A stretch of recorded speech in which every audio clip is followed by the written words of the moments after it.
नमस्कार, मैं हूं आशीष चित्रांशी और आप देख रहे हैं the news launcher. Dharmendra Pradhan का इस्तीफा हो गया और अब पूरे देश में एक ही चर्चा है, गोदियों को छोड़ करके मोदी के राजनीतिक जीवन का ये सबसे बड़ा सरेंडर है। लेकिन क्या यहीं पर फुल स्टॉप लग जाएगा या मात्र कॉमा है? यही इस कार्यक्रम में समझेंगे, कॉमा है या फुल स्टॉप। दरअसल इस पहली कामयाबी का अगर सूक्ष्म विश्लेषण किया जाए और उस विश्लेषण के आधार पर आगे की रणनीति तय की जाए तो ये कॉमा मात्र ही साबित होगा। और जब कॉमा होगा तो कॉमा के बाद क्या लिखा जाएगा, किसका किसका नाम लिखा जाएगा, यही चर्चा अब दिल्ली के सियासी पंडितों के बीच जोर पकड़ चुकी है। वो नाम अब नोट करना शुरू कर दिए। हम कई लोगों से अभी हमारी बात हुई तो हमसे भी पूछ रहे थे कि एक दो नाम आप बताओ किसका हो सकता है। अब नाम पर चर्चा शुरू हो चुकी है कि धर्मेंद्र प्रधान के बाद कौन कौन से मंत्री जाएंगे, क्योंकि अब रुकेगा नहीं ये देश। और विपक्ष भी, विपक्ष बेसिकली देश के जेनजी ने विपक्ष को रास्ता दिखाया है। बहुत सारे लोग कहेंगे इस बात को कि मैं बढ़ा चढ़ा के बोल दिया। देखिए, राहुल, अखिलेश, ये सारे विपक्ष में ममता बनर्जी, उद्धव ठाकरे कोई कमजोर नहीं है। सब अपने अपने आप में हाथी का बल रखते हैं, हाथी का राजनीतिक बल। लेकिन ये राजनीतिक प्रतिरोध की सीमाओं को और उसके परिणाम को समझ ही नहीं पाए, क्योंकि इन्होंने देखा नहीं था, अंदाजा नहीं था कि ये भी हो सकता है। ये राजनीतिक प्रतिरोध आंदोलन वहीं तक हो जाता था जहां तक गोदी मीडिया इनको गरिया ले, बस। कहते ना सफलता का स्वाद। 1983 में कपिल देव ने विश्व कप जिताया, उसके पहले भारत सबसे पुछल्ली टीम गिनी जाती थी, रोज पटकी जाती थी। कपिल देव जिताया तो लगा कि हम भी जीत सकते हैं। वो जीत सकने वाला जज्बा भारत को जो है ओडीआई, T20 सबका चैंपियन बनाया आगे। तो अब जीत का स्वाद लग गया है और 6 मंत्रियों की सूची, तमाम जो राजनीति के समझदार लोग हैं वो 6 मंत्रियों की सूची बना रहे हैं, 6 मंत्रियों का नाम लिख रहे हैं कि मोदी प्रधान के बाद कौन कौन से 6 मंत्री हैं जिनका नंबर लग सकता है। ये सांस सबकी फुलवा दिया है, 6 मंत्री कौन कौन से हो सकते हैं। और अगर ये 6 मंत्री वाकई देर सवेर, हम ये नहीं कह रहे कि कल परसों, देर सवेर अगर इन सबका नाम लिखा गया धर्मेंद्र प्रधान के नीचे तो फिर मोदी सरकार साफ। फिर वो 50 साल 100 साल का सपना छोड़ दो, साफ। फिर भारत के स्वर्णिम भविष्य का सपना आप देख सकते हैं, क्योंकि ये साफ हो जाएंगे तब स्वर्णिम भविष्य का सपना आप देख सकते हैं। तो 6 नाम की चर्चा हम करेंगे हेमंत भाई के साथ। ले आओ हेमंत भाई को। और ये स्वागत है हेमंत भाई। और ये बिना आधार की हवा हवाई नहीं है। प्रधान के इस्तीफे के तत्काल बाद कांग्रेस के उस संगठन ने ट्वीट किया जिस संगठन ने इस आंदोलन की नींव रखी थी, और वो संगठन है एनएसयूआई। एनएसयूआई, बाकी तो सब बाद में, नींव उसी ने रखी थी। जो जाना शहर शहर, कस्बे कस्बे जाना, जाखड़ शुरू किया। उसका एक ट्वीट मैं आपको दिखाता हूं। इस ट्वीट में एक मैसेज है और इसीलिए लोग अब नाम उनकी गिनती कर रहे हैं। एनएसयूआई का ट्वीट लाइए स्क्रीन पर, टाइम मत लगाइए, ले आइए जल्दी से। अभी तो ली अंगड़ाई है आगे और लड़ाई है, धर्मेंद्र गए अब नरेंद्र की बारी। It's beginning of accountability to be continued. ऊपर का तो फिर भी आप छोड़ दीजिए, धर्मेंद्र गए नरेंद्र की बारी, अंगड़ाई है लड़ाई है, तो मान लो आप नारे हो गए राजनीति। जो नीचे की लाइनें हैं ये इस देश को कनेक्ट करने वाली लाइन है। It's beginning of accountability to be continue. ये जवाबदेही की शुरुआत है, आरंभ है जवाबदेही का। और टू बी कंटिन्यूड जारी है, अब जारी। अब जब जारी है तो जवाबदेही की चपेट में कौन कौन आएगा, कौन कौन आएगा। मैं 6 नाम जो मेरी चर्चा हुई अपने कुछ साथियों से, सहयोगियों से, तो 6 नाम की बहुत जोर से चर्चा है। उसमें है अमेरिका में भारत को बेचने के प्रयास में लगे हुए साल भर से पीयूष गोयल का नाम। रिस्पॉन्सिबिलिटी, जवाबदेही कई तरफ से घिरे हैं। किसानों के आंदोलन में क्या क्या बातें हुई थी। और किसान आंदोलन, आप एक बात दिमाग में रख लीजिएगा, किसान आंदोलन शंभू बॉर्डर तक फिर पहुंच चुका था। और अभी पंजाब के किसान संगठनों में सबसे बड़ा धड़ा माना जाता है उग्राहा। हेमंत भाई जानते होंगे उग्राहा ग्रुप। उग्राहा ने कल जंतर मंतर आने का ऐलान किया था। इसे थोड़ा मोदी जी भागे हैं। उग्राहा ने कल की जंतर मंतर आएंगे, तब तक रहेंगे जब तक सबसे बड़ा धड़ा है, उसके बहुत सपोर्टर है पंजाब। तो वो तैयार, महाराष्ट्र के किसान तैयार, राजस्थान के किसान तैयार, ये सब पे सब तैयारी के लिए बैठे हैं। पिछले किसान आंदोलन का धोखा शिवराज सिंह की अकाउंटेबिलिटी आएगी। राजनाथ सिंह जिसने इस देश के जवानों के साथ आजादी के बाद सबसे बड़ा अपमानजनक व्यवहार किया, तो इस देश के सम्मान स्वाभिमान के साथ जवाबदेही में राजनाथ सिंह तीर सीधा हो गए। एप्स्टीन लोग भूल ही गए थे, भैया इज्जत नहीं तो कैसी जो है कुर्सी। इस देश में सबसे बड़ी बेइज्जती की शुरुआतें हुई हल्दीपुरी की कुर्सी, समझिए। निर्मला सीतारमन जो कह रही पेपर लीक, अब तो अद्भुत है ताई, निर्मला ताई करे पेपर लीक हो जाता, तो पेपर लीक हुआ था तो बच्चों की तैयारी का एक्स्ट्रा मौका मिल गया, बताओ उनको। लेकिन उनको आज तक तैयारी का मौका नहीं दिया मोदी जी ने, क्यों रुपया संभाल लें, बाजार संभाल लें। तो उनको भी घर बिठा करके उनको तैयारी का मौका दिया जाना चाहिए। उनको तैयारी का मौका दिया जाना चाहिए कि घर बैठो तैयारी करो। और फिर अमित शाह,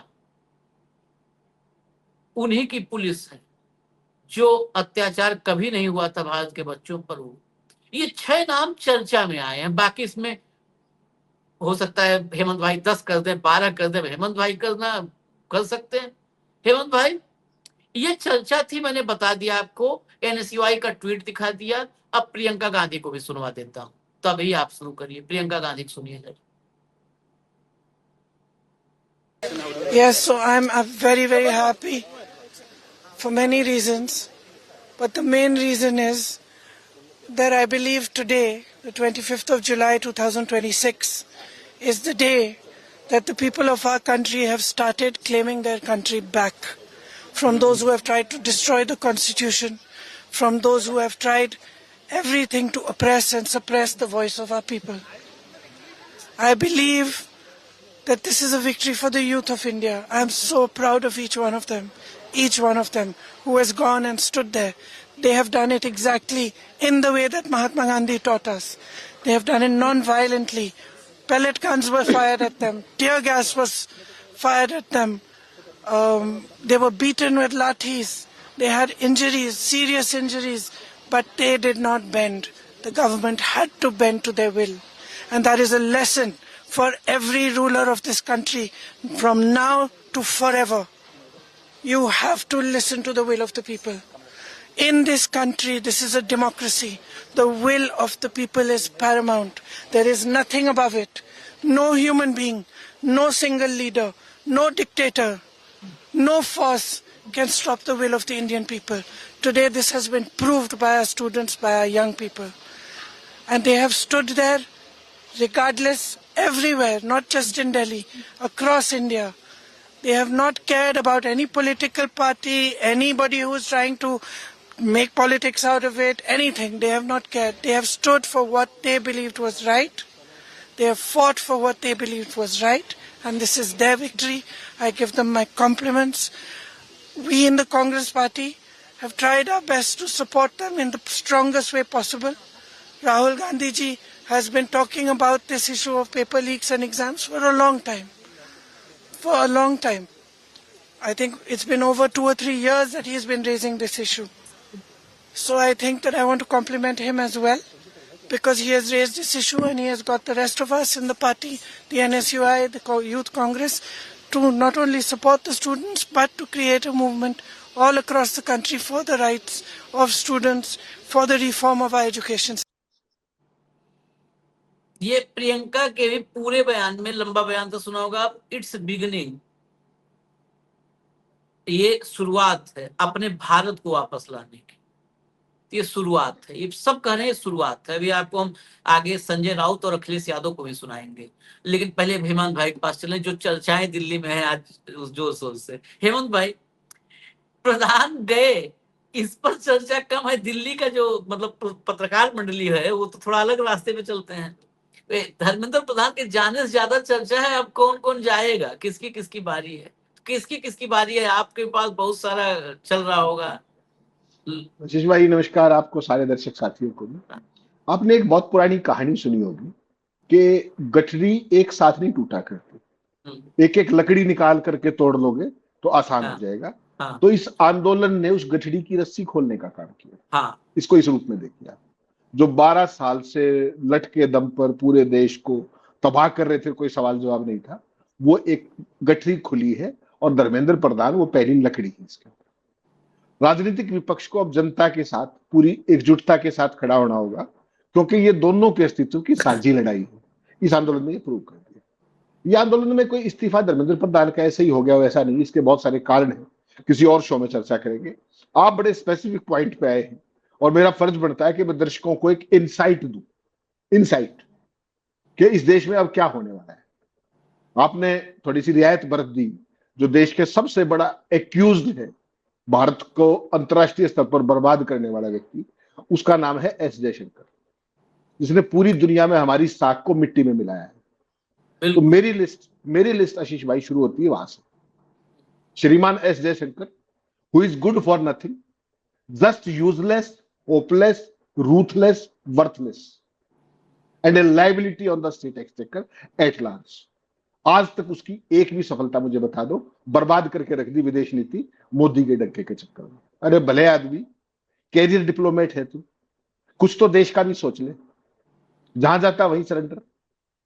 चाइना ने हमारी क्या गत कर रखी है, कोई उसका सवाल जवाब नहीं। अमेरिका हमारे साथ क्या कर रहा है। परसों ट्रंप ने कहा कि 100% वो लगा दूंगा, कल 10% लगा भी दिया भारत के ऊपर। उसका एक शब्द ही नहीं है भाई का, एक शब्द नहीं। मेरे हिसाब से नंबर 1 व्यक्ति वो है और वो जाएगा भी। पीयूष गोयल और शिवराज चौहान दोनों की बलि एक पैकेज में होगी। और वो पैकेज क्या है?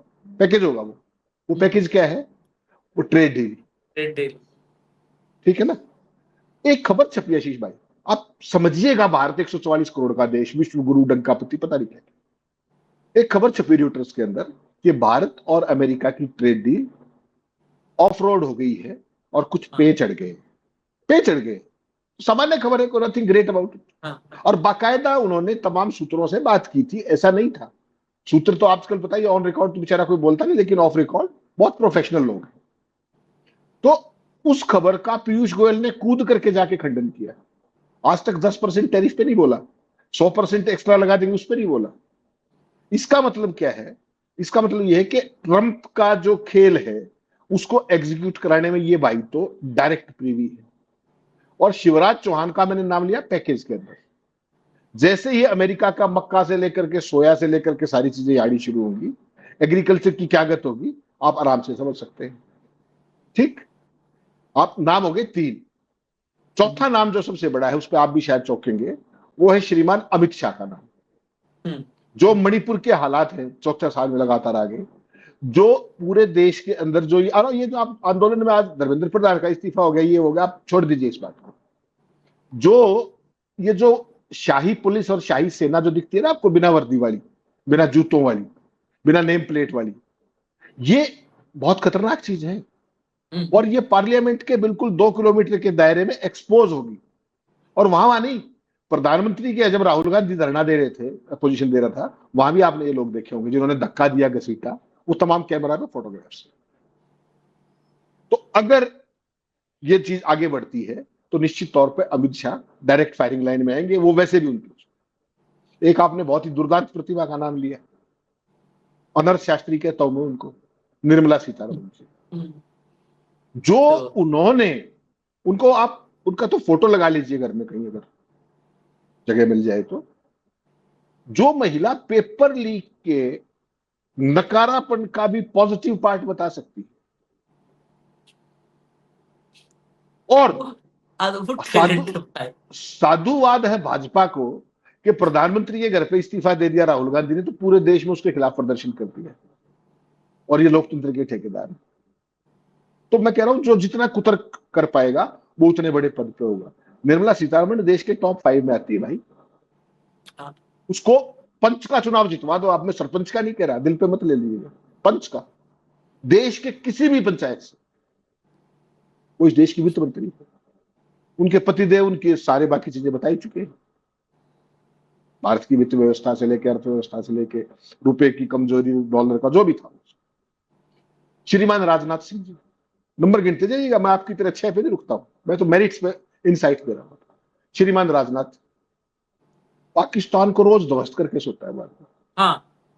और रोज, कोई दिन नहीं जाता, चाहे वो की पंचायत में भाषण दे रहा हो, खटिया पे लगेगी तो वो जाके ब्रह्मोस, उस टाइप का आदमी है वो, ठीक। और वो वही है जो टायर फट गया था, टायर कार घर छोड़ के भाग गए थे, उसी मंडली में है वो भी, बिल्कुल सेम। 75 साल के भी होने वाले हैं, तो हो सकता है मोदी जी को उन पर रहम भी आ जाए, बहुत काम कर लिया, पार्टी को बहुत मजबूत कर दिया, देश में भी शुरू बनने ही वाला है। कभी राजनाथ के मुंह से चीन सुना है आपने? कोई एक वीडियो दिखाइए मुझे, चलिए, आप इतने पुराने आदमी, राजनाथ के मुंह से चीन शब्द सुनवा दीजिए मुझे एक बार। चीन अरुणाचल में, चीन लद्दाख में, गैलवन, जो सारे जिस तरीके से वो सैनिकों को उठा करने के लिए वो जहाज नहीं दिए गए थे जम्मू से श्रीनगर तक, जो पुलवामा का जो मूल कारण बना, जो इतने जवान इकट्ठे हुए कैंप के अंदर, राजनाथ सिंह की कोई एक उपलब्धि बताओ, नकारापन में 100 गिनवा सकता हूं, नींबू मिर्ची वाले। और सबसे बड़ी अद्भुत चरनिरपेक्षता उन्होंने की, वो जो संसद के अंदर खड़े होकर कहा कि हमारे एक भी जाबाज को क्षति नहीं पहुंची। वो अपराध था, अपराध था। अपराध, अपराध, वो भाजपा का राष्ट्रवाद का असली चाल चरित्र और चेहरा है। 1.25 साल बाद वही रक्षा मंत्रालय दिल्ली में इंडिया गेट पर जो स्मारक है हमारा राष्ट्रीय स्मारक, उस पर उन 6 शहीद जवानों के नाम लिखता है। और राजनाथ का मंत्रालय कितनी बेहूदगी के साथ क्या कहता है, क्या कह रहा पता है आपको? कि राजनाथ जी का कंटेक्स्ट ये था, उस वीडियो को आप 1000 फॉरेंसिक साइकोलॉजिस्टों से सब दिखवा लीजिए, वो बता देंगे आपको क्यों क्या था। उसके बाद एक आपके पास उससे भी अगली प्रतिभा है, care of Epstein, Hardeep Puri, ठीक। जो आरोप धर्मेंद्र प्रधान पे थे, ठीक बात है, पूरे देश की यूथ जनरेशन को बर्बाद करना और करना और करना। भारत तो नैतिक चरित्र के मामले में तो विश्व गुरु था, और जो मंत्री एप्स्टीन के साथ अपने संबंधों को स्वीकार कर ले और उसके बाद वो पद पे बढ़ा रहे, कितनी बड़ी शर्मनिरपेक्षता चाहिए होगी। तो आप नाम में कंजूसी मत कीजिए, मैं आपको कारनामे बता रहा हूं दुर्दांत प्रतिभाओं के। और एक हम सबके प्रिय, इस देश के सबसे होनहार भावी प्रधानमंत्री, संघ के दुलारे श्रीमान नितिन गडकरी जी, 20% इथेनॉल, लोग दहाड़े मार रहे हैं, दहाड़े मार रहे हैं लोग, और उस भाई की कुतर्की खत्म नहीं होती। वैज्ञानिक ये बने वो, हुए हैं, हाँ, वो रिसर्च कर मारे। भाई साहब अपनी सड़कें संभाल लो, अपने पुल बनवा लो, NHAI कर लो, सब कुछ धंस रहा है, खड्डे हैं सारे। वो कल जंतर मंतर पे पता है क्या हुआ? बोला जंतर मंतर पे वो भगदड़ मची, बोला इसलिए नहीं मची, खड्डे बहुत थे वहां पे, पानी भरा हुआ था। ये स्थितियां, मतलब मैं ये कह रहा हूं कि आप 6 पे क्यों रुक रहे हो? चलिए छोड़िए, आपने, मैंने मेन नाम चर्चा कर ली, उनकी सारी प्रतिभाएं बता दी, मुझे एक मंत्री का नाम बता दो जो अच्छा काम कर रहा है, इसको छोड़ दीजिए। हाँ, या किसी मंत्री को आप जानते हो? बहुत नहीं, अभी बेसिकली कहे अगर ये तो बड़े प्रतिभाशाली, ये ओलंपिक वालों का नाम अभी लिया है आप, कॉमनवेल्थ में जाने लायक आप देखोगे तो एक को नहीं बचेंगे। तो अब मुद्दे पे आता हूं। हाँ। अब आइए आप असली बात पे, जहां मैं इसको, क्योंकि मैं भी आप धीरे धीरे सीख गया हूं टीवी का थोड़ा बहुत जो भी। अब असली बात पे, ये जो राम मंदिर में चढ़ावा चोरी हुआ, इसका ट्रस्ट बनाने की घोषणा संसद में सुओ मोटो किसने खड़ा होकर की थी? श्रीमान 56 इंची डंकापति विश्व गुरु ने। हाँ, कहो सुओ मोटो। उसके बाद उन्होंने नामांकित किए लोग, और श्रीमान अमित शाह जी ने वो नोटिफाई कर दिए गृह मंत्रालय में। स्वतंत्र भारत के इतिहास के अंदर प्रभु श्री राम की राजनीति करने वाले सनातन के सबसे बड़े पुजारी वो ऐसे व्यक्तियों को नॉमिनेट करता है ट्रस्ट में जो प्रभु श्री राम का चढ़ावा खा जाते हैं। तो चाल चरित्र और चेहरे में तो संघ में, एनजीओ में, बीजेपी में, सरकार में कोई कमी रही हो तो बताओ। ईमानदारी में कमी रही हो, पारदर्शिता में कोई कमी रही हो। ठीक, प्रधानमंत्री पे क्या सोच रहे हैं वो कि जो चढ़ावा चोरी का जो मामला वो खत्म हो गया क्या? वो इसीलिए खींच रहे थे इस आंदोलन को 36 दिन तक। समझिए खेल को, 36 दिन तक। जो ये आज किया है ये तो पहले दिन भी कर सकते थे, 10वें दिन कर लेते, 20वें दिन कर लेते, संसद से पहले कर लेते। क्यों संसद में अपना जुलूस निकलवाया? कल खड़गे साहब क्या नारे लगा रहे थे पता है आपको? और उसके बाद हमने दिखाए भी थे, गली गली में शोर है मोदी शाह। बताइए, जहां जो व्यक्ति सदन में खड़ा होकर, अजीत भाई छोड़िए सारी बात, न्यूज लॉन्चर में आके मैं गेट पे नारे लगाऊं, क्या महसूस होगा आपको? तो आप जा सकोगे उस ऑफिस में? संसद में खड़े होकर जो आदमी ये कह रहा है कि एक अकेला सब पर भारी, और उस संसद में क्या नारे लगते हैं? ये जो मैं कह रहा हूं ना, गठरी, लकड़ियों की गठरी की रस्सी खोली, सबका नंबर आएगा, मान करके चलिए। अच्छा, एक बात बताओ, देश के अपोजिशन ने, अंग्रेजी में एक वाक्य है, they have smelt the blood. तो प्रधान केवल एक शुरुआत है, अंत नहीं। यहां से मोदी जी की दुश्वारियां शुरू होती। इतना गिनने से अच्छा, इतना गिनती हम लोग कितना मेहनत किए बताइए, इतना गिनती गिन डाले, सबकी खूबियां गिना डाले। हम लोग ये भी कहावत, हम लोग क्या कहते हैं, हाथ एक पांव सबका पांव। तो कहा ही इतना गिनती गिने? ये गिनती बनाने वाले आर्यभट्ट को काहे ना हटा दिया जाए? ना ना ना ना, वो नहीं संभव है। वो संभव होगा, चुनाव से नहीं होगा वो संभव। हाँ। वो जो अभी आपने देखा ना इतने दिन इंडिया गेट पे 20 तारीख से लेकर अब तक, उसके लिए केवल एक ही रेसिपी है, वो वाली। और ये जो इस्तीफा हुआ है ना, ये जो इस्तीफा हुआ है धर्मेंद्र प्रधान का, इसको आइसोलेशन में मत देखिए आप। इसके बहुत ठोस गंभीर कारण, हालांकि इस कार्यक्रम का मुद्दा नहीं है, लेकिन फिर भी मैं थोड़ा सा आपको इशारों में, जो ये जंतर मंतर पे कार्यक्रम शुरू हुआ था आशीष भाई, इससे कोई सरकार वरकार नहीं डर रही थी। जो पूरे देश के अंदर ये आंदोलन फैला बिना नेतृत्व के, स्वतःस्फूर्त। एग्जैक्टली पहला कारण है ये लाठीचार्ज तो रोज करते ही। मोदी सरकार फंसी 3 फ्रंट पर। जंतर मंतर पर कॉकरोच का पार्टी का प्रोटेस्ट केवल एक था। दूसरा बहुत भयंकर इश्यू था एकजुट आक्रामक विपक्ष, जो इनकी बखियां उधेड़ गए और प्रधानमंत्री के घर तक पहुंच गए। और प्रधानमंत्री जी कितने 56 इंची, वो सारे देश को पता है, मुझे आपको बताने की जरूरत नहीं। हाईवे पे टायर फट गया था, कुछ हो गया था, बाबू ज्यादा अच्छा बताते हैं, उनसे पूछ लीजिएगा। ठीक, पार्टी के भीतर मुरली मनोहर जोशी जी ने आवाज उठा दी। नसीरुद्दीन शाह का वीडियो सुनिए आप। गुजरात की वो फिल्म स्टार जिसको घसीट करके वो नारे लगाते हुए बस में पुलिस गिरफ्तार करके ले जा रही थी। तमाम सेलिब्रिटीज की आवाज उठी तो कहानी बिगड़ी कि यार ये अंदर में भी छापा तो नहीं हो जाएगा। उसके बाद जो बीजेपी और एनडीए के भीतर जो सलासलादी, जो आरएसएस जितनी बुरी इस केस में एक्सपोज हुई ना आशीष भाई, आप सोच नहीं सकते कभी। और आपने उस लाइन पे काम भी नहीं किया होगा। 662 करोड़ रुपया श्रीमान धर्मेंद्र प्रधान ने पेट्रोलियम में गैस मंत्री रहते हुए आरएसएस से संबंधित संगठनों को कॉर्पोरेट सोशल रिस्पॉन्सिबिलिटी के तहत दिलवाया। इतना लाडला पूत तो प्रधानमंत्री के काबिल था। लानत है हम सब पर, जो हम इतने बड़े बड़े कार्यक्रम कर रहे थे। आरएसएस के दुलारे को हमने कैबिनेट से बाहर करा दिया। हमारा भी रोल है उसमें, ऐसा नहीं। जितने सोशल मीडिया पे भाई लगे हुए थे वो सब भी थोड़े बहुत साधुवाद के पात्र हैं। उन्होंने भी काम किया, अच्छा किया, उन्होंने एक्सपोज किया चीजों को। तो ये आशीष भाई जो मुरली मनोहर जोशी से लेकर के और मोहन भागवत जी आए, फिर गजब कर दिया उन्होंने, अद्भुत, हमेशा की तरह अद्भुत है वो। जब आंदोलन का 36वां दिन था तब खबर आई नई पीढ़ी सवाल पूछती है, हमें उन्हें तर्क समझाना होगा, हमें उन्हें बहुत स्नेह देना होगा। स्नेह दिया तो अमित शाह, इतना प्यारा स्नेह दिया 20 तारीख को। अरे भाई साहब, खाना आपने बंद करा दिया, फूड की डिलीवरी, इंटरनेट आपने बंद करा दिया, फोन आपने बंद करा दिया, कराया कि नहीं कराया? दुकानें आपने बंद करा दी, मेट्रो आपने बंद करा दी, ऐप आपने बंद करा दिए, आना जाना आपने बंद करा दिया। आपको पता है जंतर मंतर पे जो ये रोड रोकने के लिए जो पुलिस लगाती है ब्लॉकेड, वो सारे वेल्ड करवा दिए गए थे आज। अरे एक से बाद एक पक्का करवा दिया गया था संसद मार्ग। ठीक है ना। तो नश्तर का नंबर अगला ही था, बस अगले नश्तर ही लगने थे जो आपने बहादुरगढ़ बॉर्डर पे तमाम जगह पे देखे थे। उसके बाद जो पैलेट गन्स वाला जो राहुल गांधी ने कारनामा किया, संसद के 2 किलोमीटर के अंदर छात्रों पर, जो आतंकियों पर भी पैलेट गन नहीं चलती जहां, वहां छात्रों पर पैलेट गन चलाई गई, उसने काम किया। जो प्रधानमंत्री के घर के ऊपर जो प्रदर्शन हुआ, उसने काम किया। सरकार की जो एंटी यूथ छवि थी, अगर भैया बन गई, अब ये बड़ा मुश्किल हो जाएगा, पूरे देश के हर कोने में आंदोलन चला गया।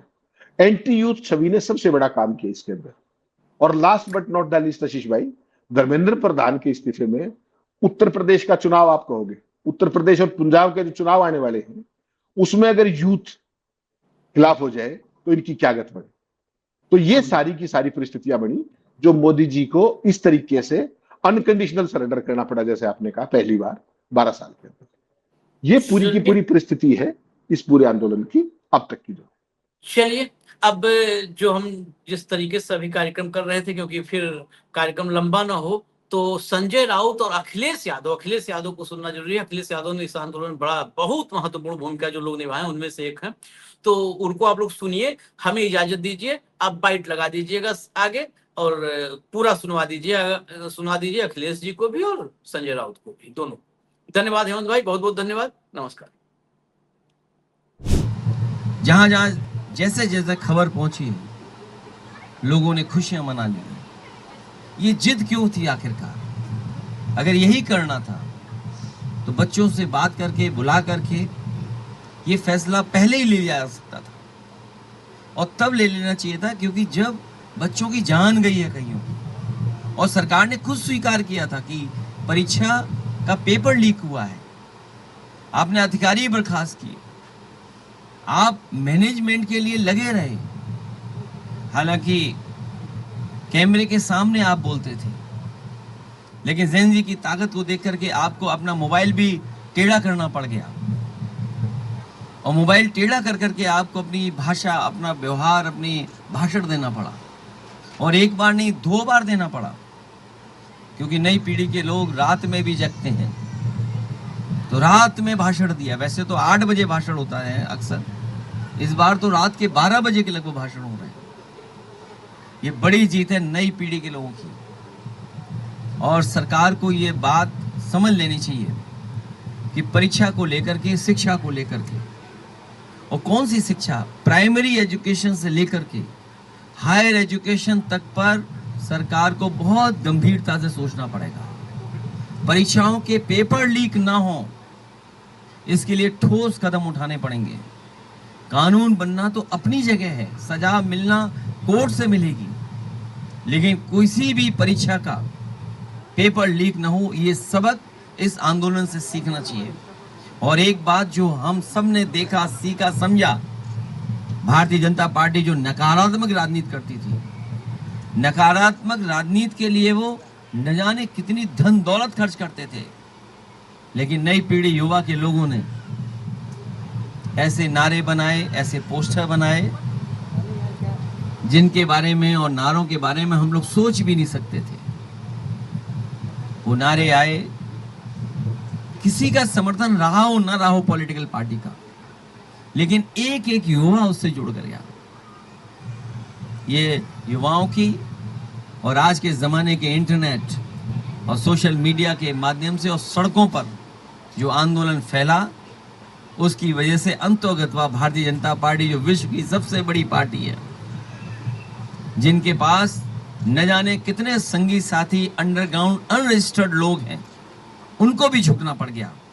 ये युवाओं की बड़ी जीत है, लेकिन इससे सभी पॉलिटिकल पार्टी के लोगों को ये सबक लेना चाहिए कि हमारे आने वाले समय में जो परीक्षाएं हों, उनको ठोस बना करके ही कोई पेपर लीक ना हो, और युवाओं को रोजगार और नौकरी के लिए रास्ते खोलने पड़ेंगे। देखिए, संघर्ष तो बहुत बड़ा हो गया, दिल्ली के सड़क पर हो गया, भारत के हर शहर में हो गया, चाहे मुंबई हो, चाहे पटना हो, चाहे कलकत्ता हो, हाँ, चाहे लखनऊ हो, हर जगह पर ये संघर्ष हुआ। जिसे आप जेन जी यानी हम युवा शक्ति कहते हैं, लाठियां खाई, सर फोड़ दिया, खून बहाया, लड़कियों को मारा, तो उसका जो एक फल है वो अब मिला है कि जो प्रमुख डिमांड थी, मुख्य डिमांड थी कि केंद्रीय एजुकेशन मिनिस्टर धर्मेंद्र प्रधान का इस्तीफा होना चाहिए। सरकार झुक गई है, सरकार ने युवाओं की बात मान ली है और आज प्रधान का राजीनामा आया, इस्तीफा आया है। तो ये देश के लोकतंत्र के लिए बहुत बड़ी बात है। 12 साल से इस देश का लोकतंत्र आईसीयू में था, कोमा में था, सांस नहीं ले पा रहा था। एक ऐसा आंदोलन हो गया इस लोकतंत्र में और लोकतंत्र को वापस खड़ा कर दिया।